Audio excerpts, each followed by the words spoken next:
बिस्मिल्लाहिर्रहमानिर्रहीम। आज हम डिस्कस करेंगे what is linear and non linear differential equation. इससे पहले हम ये जानते हैं कि लीनियर इक्वेशन एक ऐसी इक्वेशन होती है जिसमें वेरिएबल की पावर वन हो। Suppose that 2x plus 3y minus 5 is equal to zero. अब ये जो हमारे पास इक्वेशन गिवन है इसमें वेरिएबल की पावर वन तो इसको कहते हैं लीनियर इक्वेशन। अब हम इसको डिफरेंशियल इक्वेशन के लिहाज से डिफाइन करते हैं। A differential equation is said to be linear if it satisfies the following conditions, कि कोई भी डिफरेंशियल इक्वेशन हमारे पास लीनियर होगी अगर ये इन कंडीशंस को सेटिस्फाई करे। पहले इसकी कंडीशन आ रही है हमारे पास degree of each derivative is one, कि हर डेरिवेटिव की जो भी डेरिवेटिव हो, फर्स्ट डेरिवेटिव सेकंड या थर्ड डेरिवेटिव जो भी आ जाए उसकी हाईएस्ट पावर क्या हो, वन हो। जैसे मैं यहाँ पे लिख लूँ d3y ओवर dx3। अब ये सपोज दैट सबसे बड़ा डेरिवेटिव तो इसकी पावर क्या होनी चाहिए, वन। अब इसके बाद इसकी सेकंड कंडीशन हमारे पास आ रही है power of each dependent variable is one. अब यहाँ पे हमारे पास d3y ओवर dx3, इसमें डिपेंडेंट वेरिएबल क्या आ रहा है, वन। अगर कोई भी डिपेंडेंट वेरिएबल आ जाए तो उसकी पावर हमारे पास वन होनी चाहिए। सपोज दैट मैं ये कहता हूँ कि d3y over dx3 plus 2 dy/dx plus अगर यहाँ पे कोई भी डिपेंडेंट वेरिएबल सेपरेटली आ जाए तो इसकी पावर भी क्या होनी चाहिए, हमेशा वन होनी चाहिए। अगर ये वन से ग्रेटर हो जाए तो फिर ये लीनियर की कंडीशन को सेटिस्फाई नहीं करेगी। थर्ड कंडीशन हमारे पास आ रही है dependent variable and it's derivative do not combine, कि डिपेंडेंट वेरिएबल और उसका डेरिवेटिव इकट्ठे नहीं आने चाहिए। सपोज डैट मैं ये कहता हूँ कि ये हमारे पास इक्वेशन लीनियर है। अगर मैं इसको ऐसे कर लूँ कि इस किसी एक टर्म के साथ डिपेंडेंट वेरिएबल ऐड कर लूँ तो यहाँ पे हमारे पास डिपेंडेंट वेरिएबल और उसका डेरिवेटिव कंबाइन आ रहे हैं तो ये हमारे पास इक्वेशन लीनियर इक्वेशन नहीं होगी। तो क्या इसकी कंडीशन है कि हर डेरिवेटिव की हाईएस्ट पावर भी वन होनी चाहिए। यहाँ पे इसकी पावर भी वन आ रही है। डिपेंडेंट वेरिएबल की पावर भी वन होनी चाहिए। डिपेंडेंट वेरिएबल और उसका डेरिवेटिव कंबाइन नहीं होने चाहिए।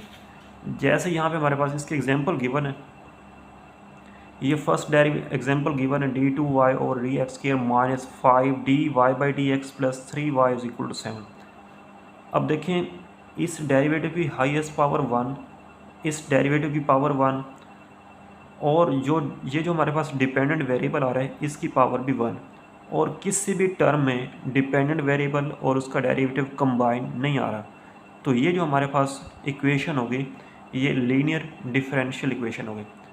अगर हम इसकी दूसरी एग्जांपल लें d3y over dx3 plus 19 d2y over dx² minus 4 dy/dx plus 19y is equal to 14, तो ये भी हमारे पास डिफरेंशियल इक्वेशन लीनियर होगी, क्योंकि हाईएस्ट डेरिवेटिव की पावर क्या आ रही है, वन, और कहीं पे भी डिपेंडेंट वेरिएबल और उसका डेरिवेटिव कंबाइन नहीं आ रहा, और अगर ये डिपेंडेंट वेरिएबल आ रहा है तो इसकी हाईएस्ट डेरिवेटिव वन आ रही है।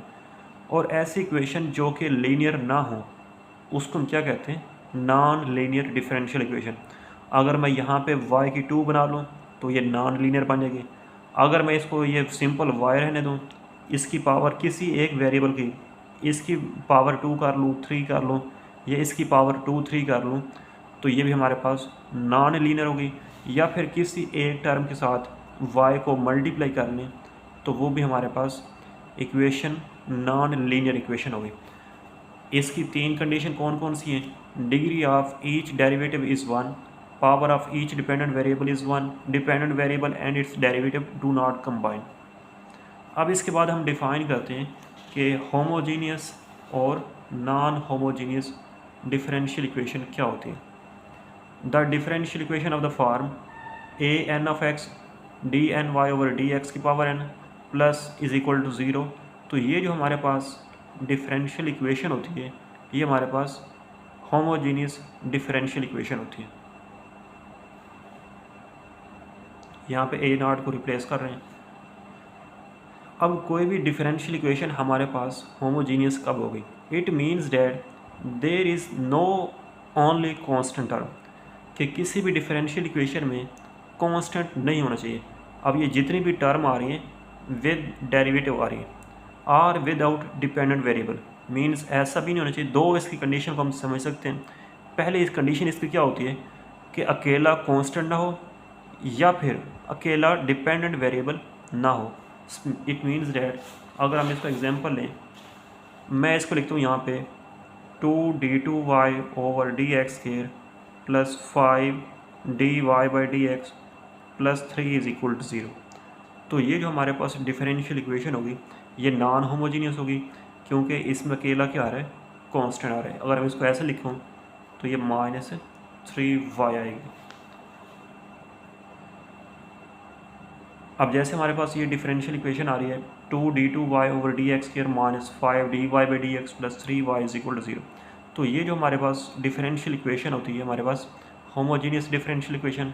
इसी तरह ये जो हमारे पास डिफरेंशियल इक्वेशन आ रही है ये भी हमारे पास होमोजीनियस डिफरेंशियल इक्वेशन। अब इसके बाद हम डिफाइन करते हैं non homogeneous differential equation. The differential equation of the form an(x) dny over dx की n plus an-1 dn-1y over dx की power n is equal to g(x). अब ये किसी कांस्टेंट के बराबर आ रही है, तो ये जो डिफरेंशियल इक्वेशन होगा हमारे पास नॉन होमोजीनियस डिफरेंशियल इक्वेशन होगी। Or the differential equation which is not homogeneous is called non homogeneous differential equation. ऐसी डिफरेंशियल इक्वेशन जो होमोजीनियस ना हो वो हमारे पास नॉन होमोजीनियस डिफरेंशियल इक्वेशन कहलाती है।